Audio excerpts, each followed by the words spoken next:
Matatanda ang inanunsyo ng Professional Regulation Commission o PRC noong April 8, 2026 ang resulta ng March 2026 Physicians Licensure Examination o PLE.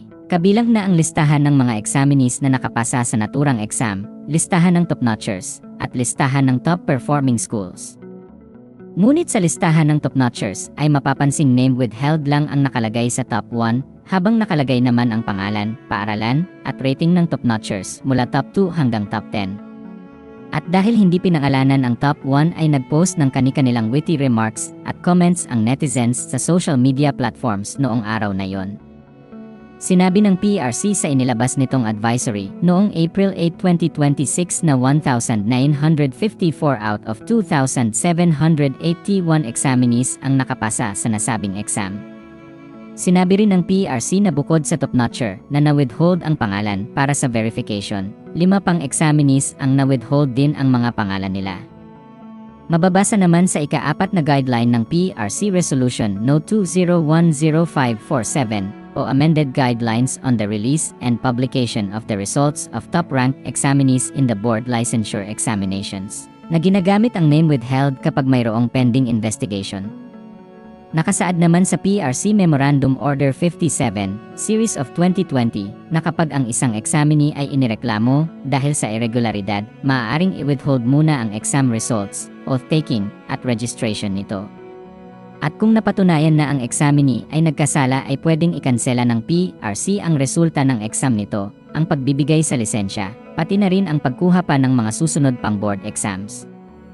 Ilang araw matapos ilabas ng PRC ang resulta ng March 2026 Physicians Licensure Examination, ay pinangalanan na ng komisyon ang top-notcher ng naturang exam, ngunit hindi ipinakita ang rating ng nasabing top-notcher.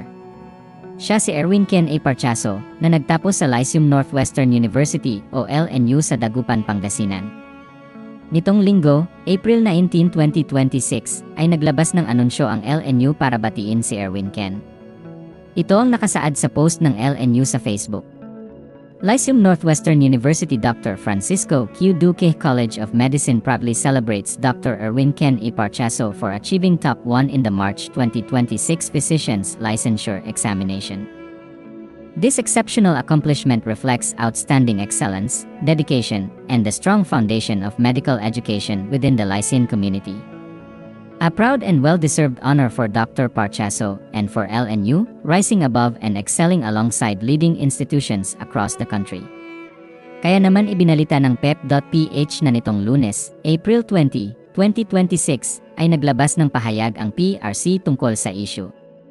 Sa naturang pahayag, nilinaw ng PRC na ang delay ay wala umanong kinalaman sa pagdududa sa integridad at kakayahan ng nasabing top-notcher dahil sa remarkable and consistent performance across all subjects nito.